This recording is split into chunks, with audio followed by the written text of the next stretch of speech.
students, to get into the deep knowledge of this session, we have to get what first? That is a prerequisite. That is nothing but we have to get the knowledge of the 12th standard physics. Objective of this session is nothing but to get the knowledge of the different components, just like L, C, R, and get the knowledge of laws. That means the Kirchhoff law is the basic of the Kirchhoff voltage law and the Kirchhoff current law. To get into the deep knowledge of these laws and the different components, just have a look of the electric current. What do you mean by electric current? Electric current is nothing but the rate of flow of electric charge from one point to the another point. Means when there is a potential difference between the 2 points, means they are having the high potential to the lower potential, means charge will flow from the higher potential to the lower potential to balance this distribution of the points. So means we can say the flow of the charge is nothing but the electric current with respect to the time. In the last slide we have seen the definition of the current, means the charge flow from one point to the another point. Let's say q coulomb charge is transferred from these 2 points in the t seconds. Then in the difference form we can calculate the current, that is nothing but the I is equal to dq by dt, differential charge to per unit time. Let's again have a look for some passive components just like resistor, inductor, capacitor and transformer. Let's first look at resistor. Resistor is nothing but taken as a positive element or as a component. It plays a passive role in any electric circuit. It just the flow opposes the flow of the current that is flowing through it. Now look at some resistors. Here you can see the lot of resistors having the different values. Like we can calculate the resistance value by the color coding as well as some multimeter. Here you can see there's some color code. Here you can see, and then color composition is over there, and then in the finally their internal side they're having a lead. Right, this is having called the fixed resistance, means its value is the fix. We can't change this value. Suppose it is a 100 ohm, so it means the 100 ohm always. If you go for the another type of resistor, that is called the variable resistor. Have you seen in the 12th laboratory, that is called the rheostat. With the sliding this pipe we can increase or decrease its value. This is also type of some variable resistance. Next is the inductor. Inductor is also considered a passive element of the circuit because it can store the energy in the magnetic field. It can deliver the energy, first store it and then deliver energy in the other form. Right. The energy absorbing and the delivering capacity of inductor is limited and transit in the nature. Right. It is also shows the energy.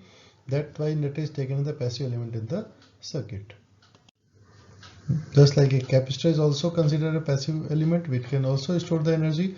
Always we heard about the parallel plate capacitor. Parallel plate capacitor means it is having the 2 plates, right? And in between the dielectric medium is there. If we apply one charge on the one plate, then definitely some other potential charge will apply in the second plate. Suppose we are giving the positive charge in one plate, then we'll get the negative charge on the other plate. This is called the capacitor. It is also used as an energy storage. And transformer is nothing but also passive, but it can increase or decrease the voltage.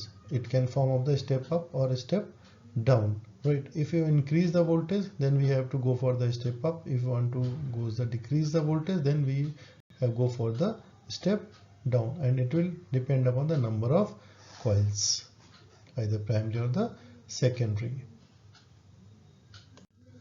Here you can see the picture of the passive elements, that is transformer, and some active element that is called the transistor.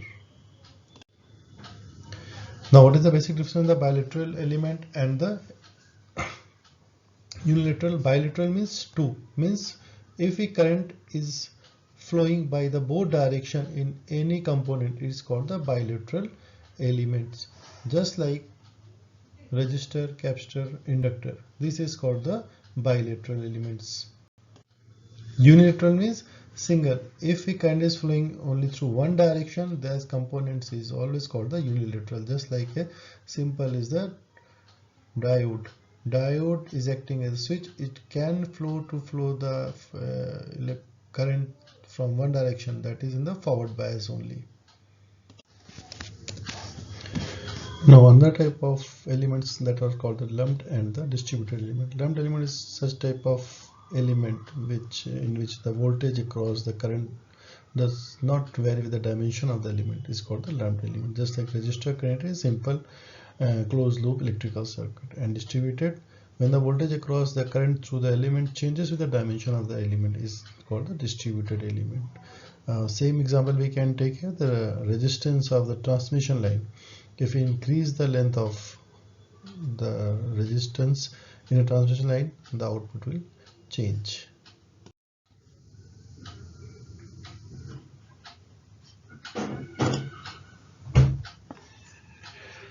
Let's start the understanding of the Kirchhoff law through one video. After that, we go into the detail.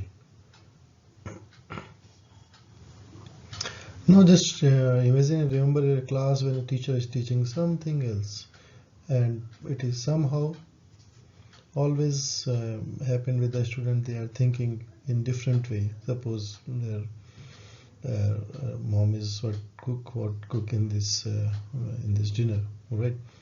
But it is not example of Kirchhoff law, so think about some in other approach, right?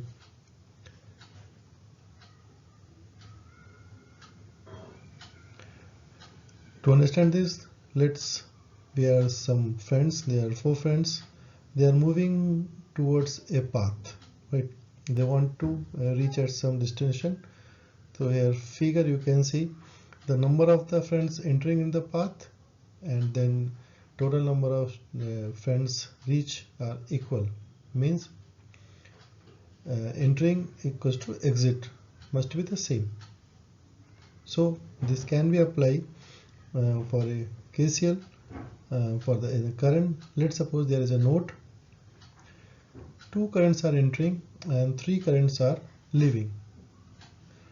Let's say I1, I2 are the current flowing in towards node, and I3, I4 are 5 current moving outside. So we can write I1 plus I2 is equal to I3 plus I4 plus I5 for particular this node. So finally we can say summation of all the I must be 0, because all the incoming currents are equal to all outgoing current.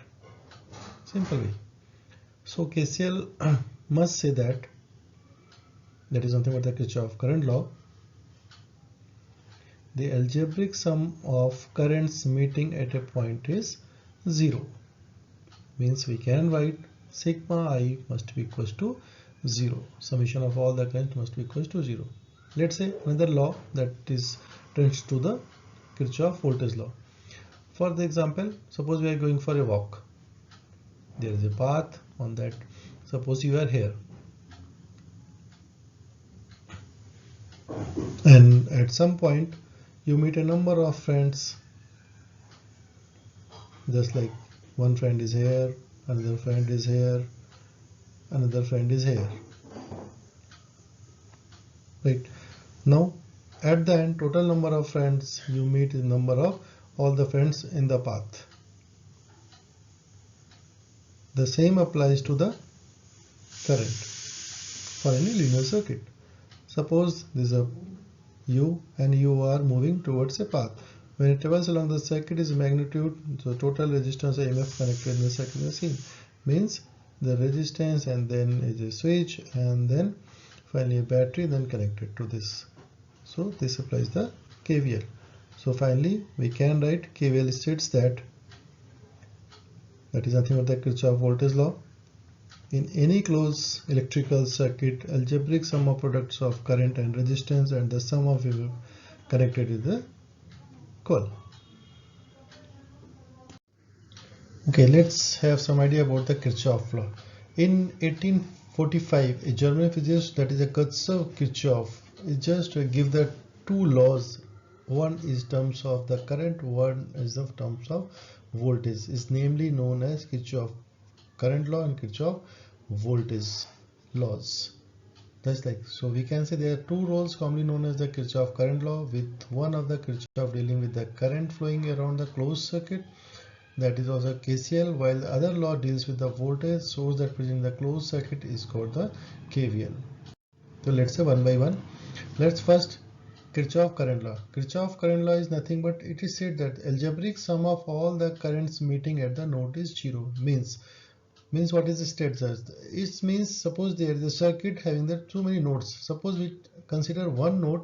That particular node, some currents are incoming towards that node and some current leaving that node. So algebraic sum all the current that are incoming and the outgoing is zero. Or different, you can say the other words.